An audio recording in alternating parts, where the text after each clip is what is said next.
gives me great pleasure this morning to introduce Mr. Rod Ragier, Commissioner of Planning, Development and Legislative Services at the region of Waterloo in Canada, and his colleague, Avi Peters, the Vice President of Communitech. They are joining us this morning from Waterloo. It is quite late in the evening, so we thank them for their time and their inclination and their enthusiasm to join this event. And as the Mayor mentioned before, there's a lot of similarities between what they saw over there and indeed here in Logan. So I'd like to welcome Rod and Avi. Please tweet your questions as you go through, and let's give them a warm welcome to Logan City.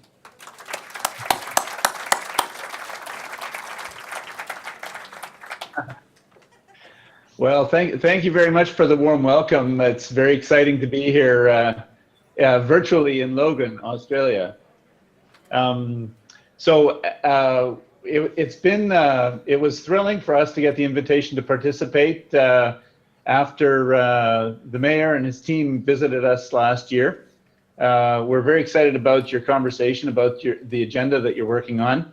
I'll tell a little bit of the story of the city of Kitchener. So here I have to confess to being a bit of an imposter because I'm no longer with Kitchener, and I know that my colleagues at Kitchener would tell this story equally as well.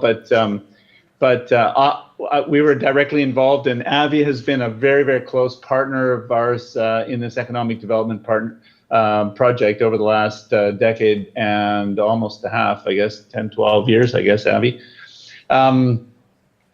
So I'll start with a brief story, and I'll move through this very quickly so we have a couple of minutes for questions and answers. So if you could turn the page, that would be great.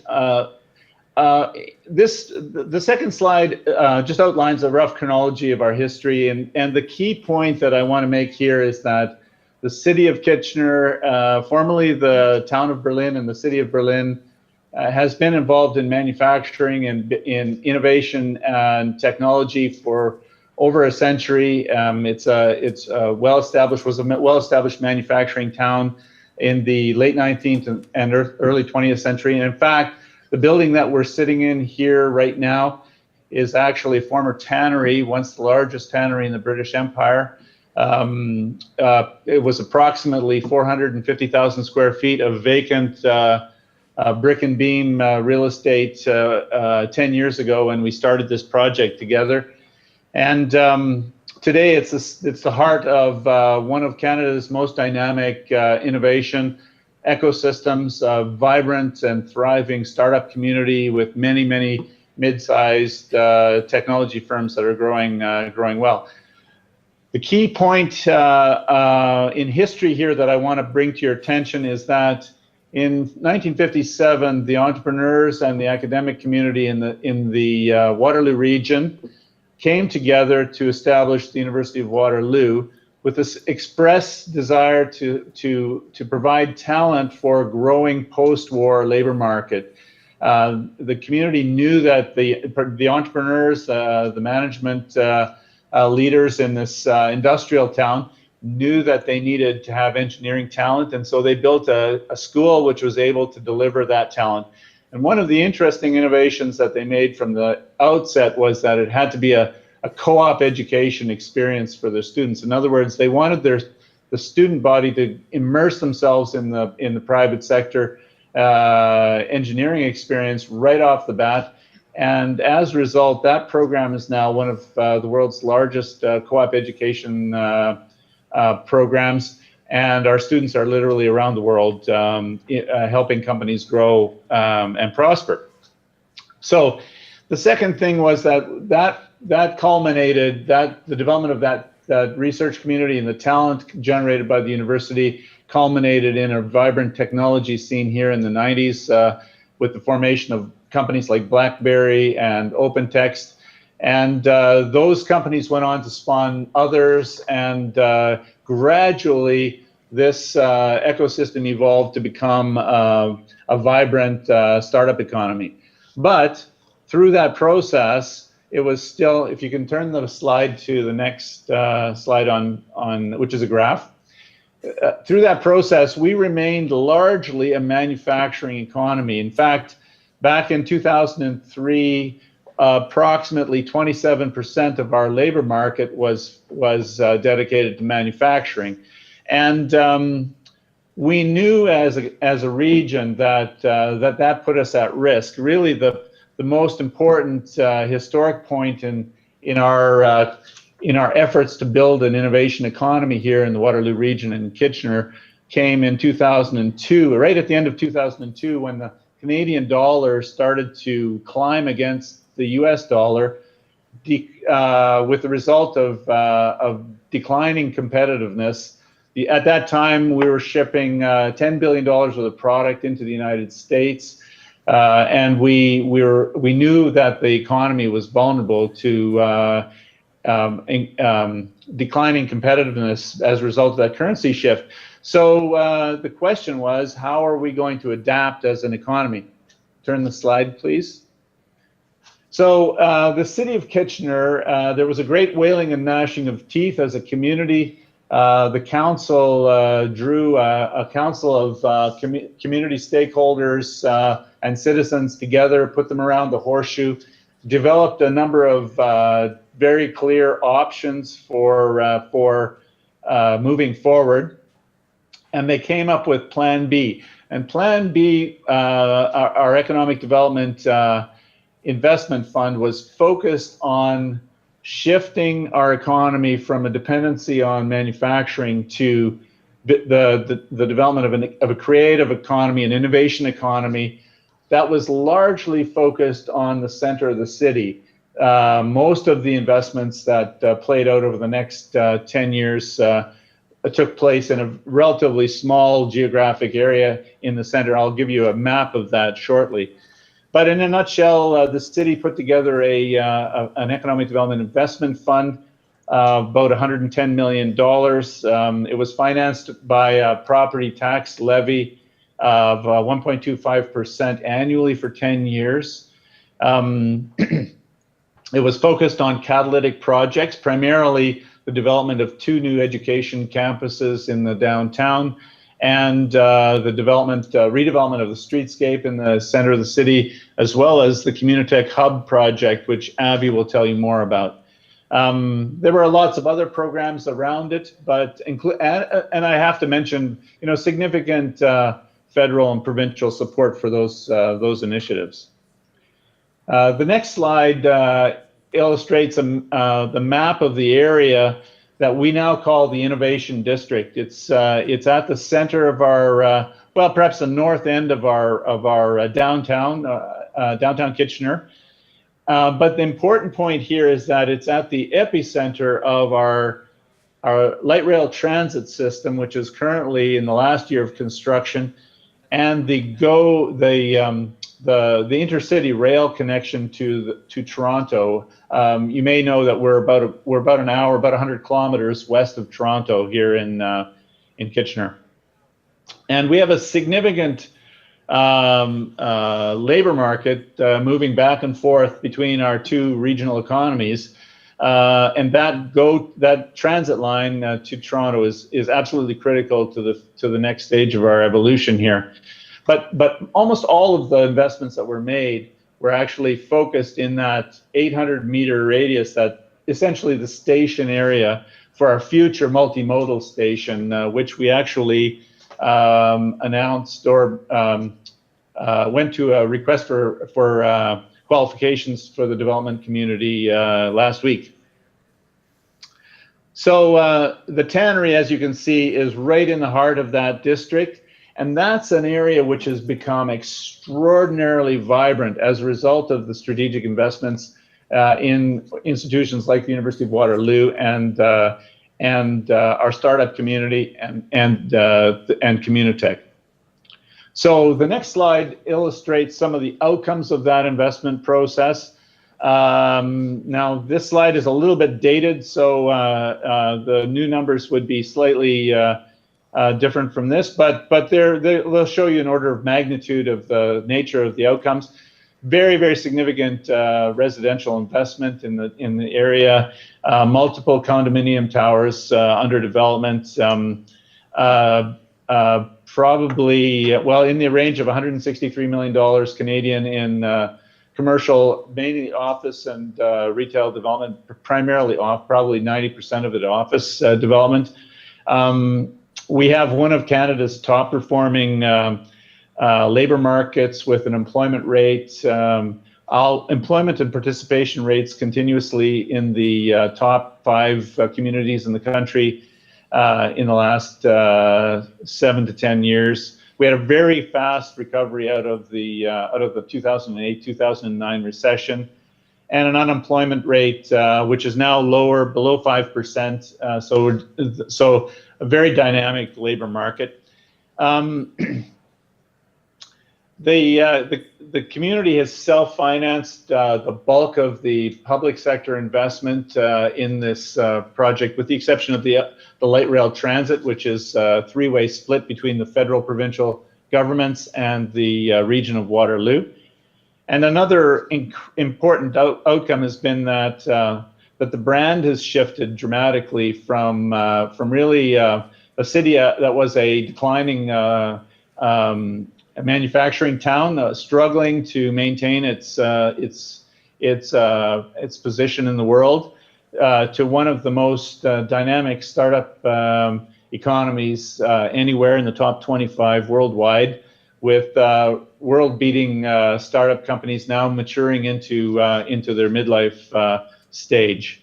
And importantly, I think it's resulted in a very, very engaged community, high levels of community participation, a very excited and dynamic community of young people who are driving the innovation economy here, and with very active support for new initiatives. It's a community now of early adopters who believe and invest in the city that they live in. And I have one remaining slide here which talks about what we learned. I'd like to say on this slide that you need to have the confidence that a city and its stakeholders, its economic stakeholders, the business community, the educational community, its entrepreneurs, its community activists, can reshape the urban economy. It can turn around and drive an innovation agenda if they come together around a common vision and harness the resources of all of the stakeholders. It's very clear a city by itself does not have the resources to make this kind of an impact on the urban economy. But if you get all the stakeholders in the community moving in the same direction, you harness fantastic energy and creativity, and those are the resources that you need in order to succeed in the global innovation economy. I'd like to my last point here is that it's vital for you to commit to building a city that energizes and mobilizes creative people.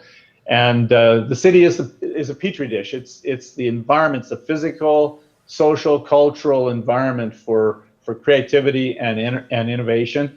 And so the city government and all of its stakeholders have a vital role in this process as you take the next step as the city of Logan. So with that, I'll turn it over to Avi. We'll just switch slides here. Do you want to look at a couple of Twitter questions? Yes, I'll take first? some Twitter questions, I guess. Let's have a look at these. See.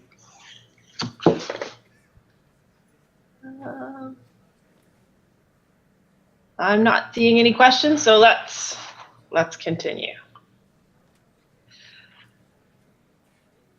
All right, so this is the Communitech presentation here.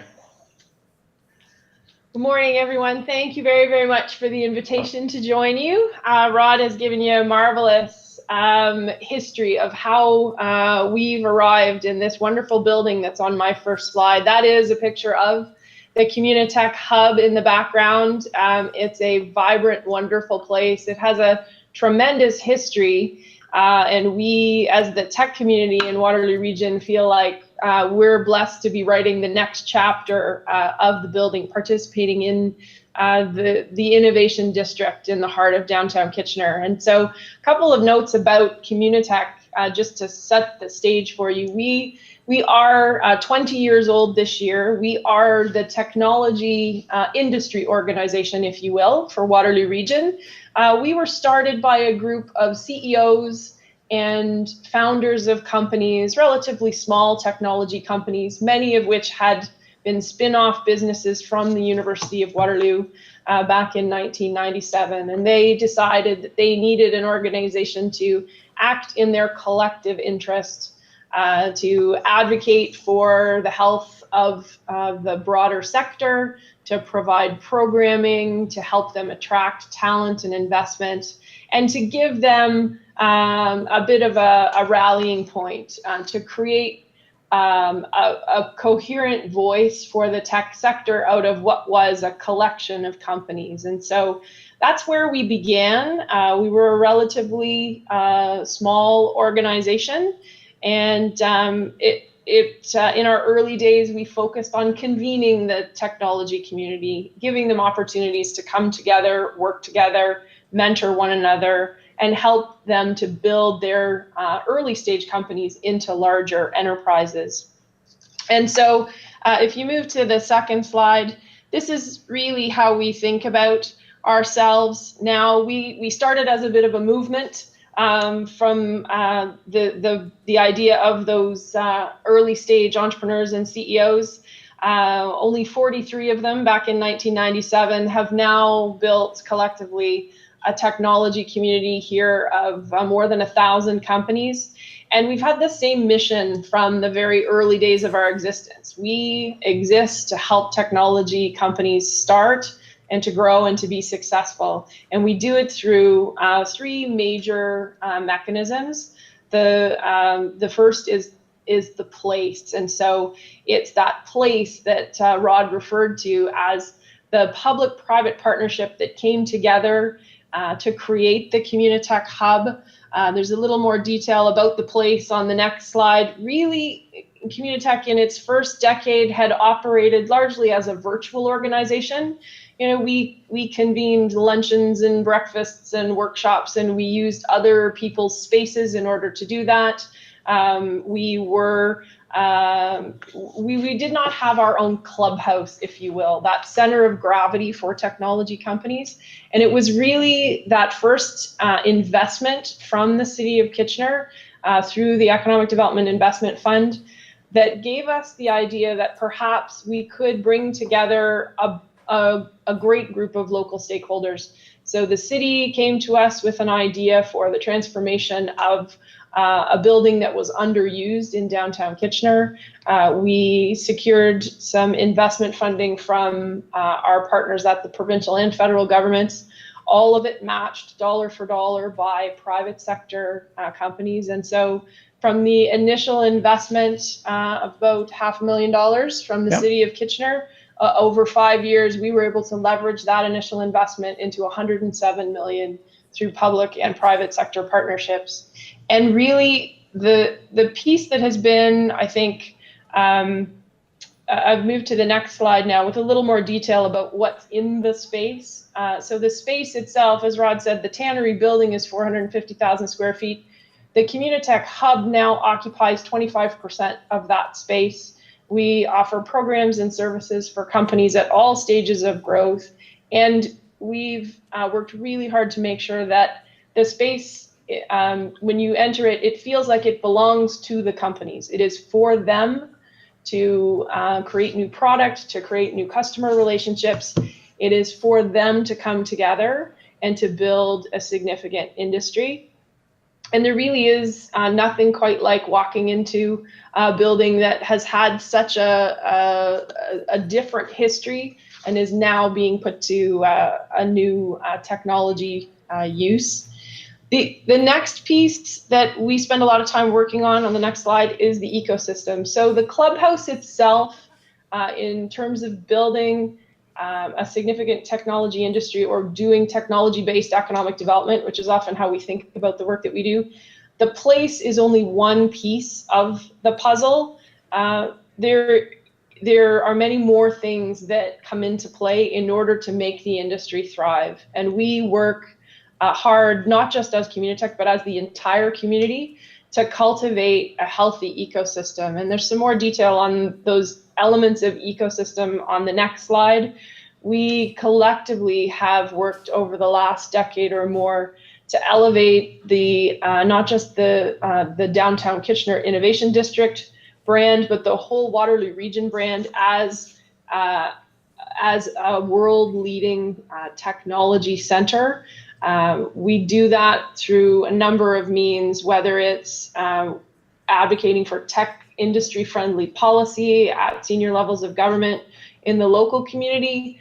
It's making sure that the companies who are building their businesses here have every advantage possible in order to attract the right talent to work in those businesses. And all of those elements that are attractive to talent are things that make a great community. So restaurants and nightlife and arts and culture and transit links to other centers and so on. So the ecosystem piece is an important part of what we do. And the last piece of our mission really is to provide programs. So on the next slide, you'll see an illustration of some of the programs. We've had a little luck lately encouraging expat Canadians to come back to Canada. And some of the other programs we offer on the next slide, really our job is to help the technology companies to be successful. We help them attract talent, we help them raise capital, we help them strengthen their own brand and build their own global network. And so just to finish off, I think really the point I would leave you with is that that Communitech started essentially as a trade association. Our job was to help technology firms. At the time that we started to contemplate the Communitech Hub project in downtown Kitchener, we were working with about 500 companies a year. About 150 of them were early stage firms. As soon as we built that center of gravity, we created the clubhouse. We were able to provide a bit of a beacon for tech firms in order to come and seek out the help that they needed. We've now been able to grow the cluster of activity to serve more than 1,100 firms in the last year. And over the last 7 or 8 years since we established the hub, we've actually seen more than 7,000 new ventures get started in the region. While they certainly don't all survive, it's that growing funnel of very early stage companies that we think is going to lead to more mid-size and eventually large firms. And that's part of our formula for the tech-based economic development. So we wouldn't have been able to do it certainly without the partnership of the city or our local universities or the local firms, but it has been very much a community effort. I think Abby's being a little bit modest here. She's part of an organization that is seen across Canada as the leading innovation facilitator and really an outstanding benchmark for worldwide, in my opinion. I've got a couple of Twitter questions. You found some Twitter questions. Excellent. Yes, I do. So one, the first one. So the first question was. Are First Nations people in Canada part of the innovation in Kitchener and Waterloo? And you know what?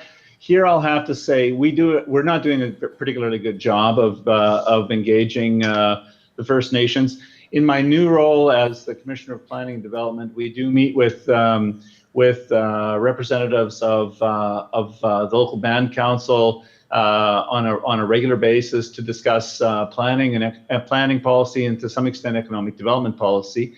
But the urban Indigenous community is perhaps not as well represented in this experience as we think it should be or could be.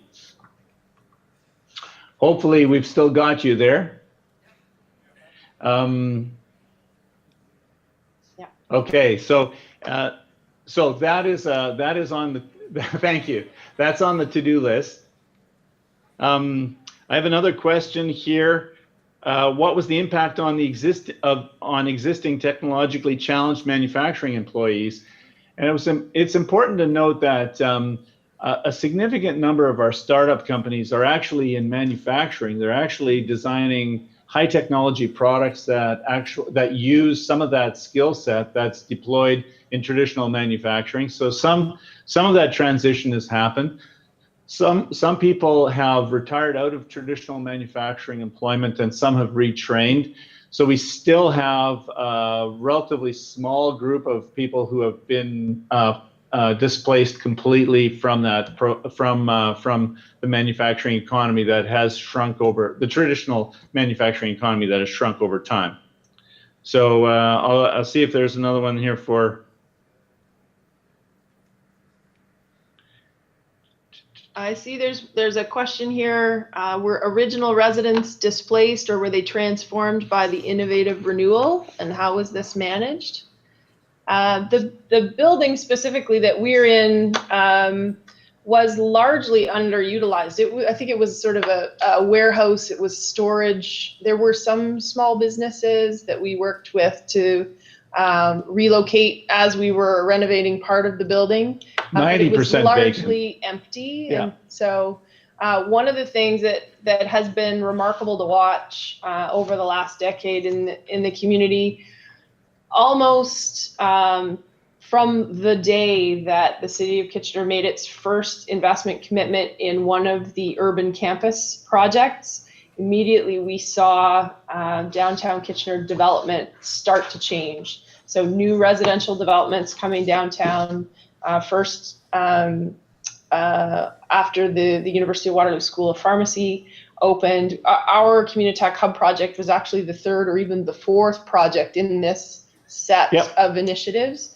And so we could see the renewal coming to downtown Kitchener. It's been interesting in that the technology industry largely had resided very near the university for sort of the first decade of Communitech's existence, and it has in large measure moved toward the innovation district, such that we now have a broader spread of technology enterprises. There's a cluster, a mini cluster, if you will, in downtown Kitchener, and still a cluster near the university. Yeah, certainly we're seeing, as you may know, a very, very strong real estate market here that is starting to generate some affordability challenges for people who are not in high wage employment in the technology community in particular.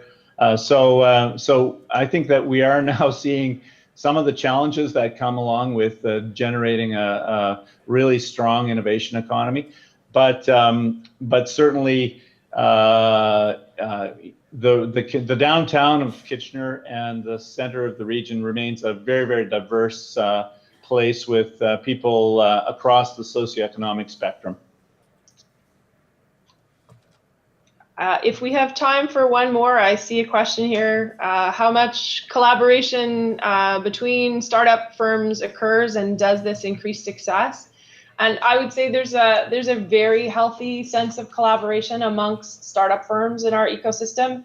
One of the things that Communitech has done since its very early days is we run very much on a peer group model, and so we regularly convene people who are running the same type of firm or the same stage or size of firm to give them the opportunity to help solve one another's problems. Often, if a company or CEO is struggling with something, it isn't a member of the Communitech team who may have an answer to that, though many of our folks have come out of the startup background. But it's often the CEO sitting across the peer group table who's experienced that challenge a month ago or 6 months ago. That's the person who may be able to help them. And so that convening part of what we do is still very, very central to our ability to build strong, to build stronger companies and to build strong collaboration. I had a question about whether or not this model could transfer to Australia and to the cities in Australia.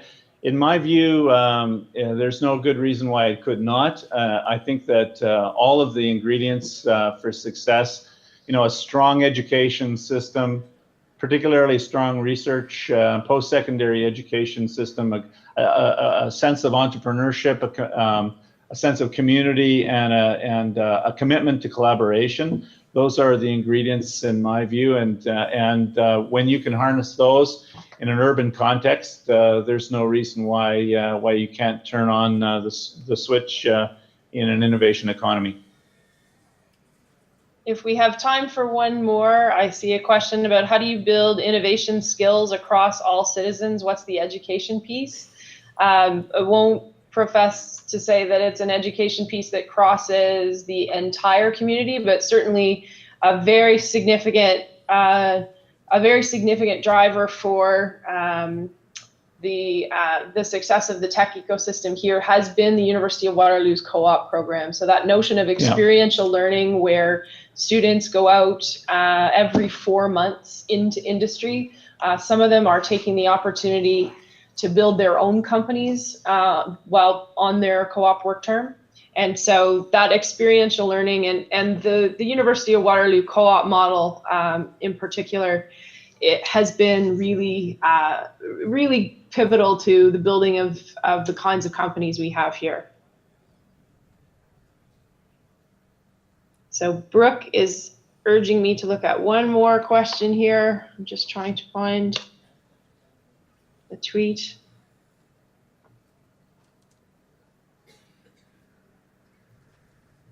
I'm sorry, Brooke, I'm not finding it.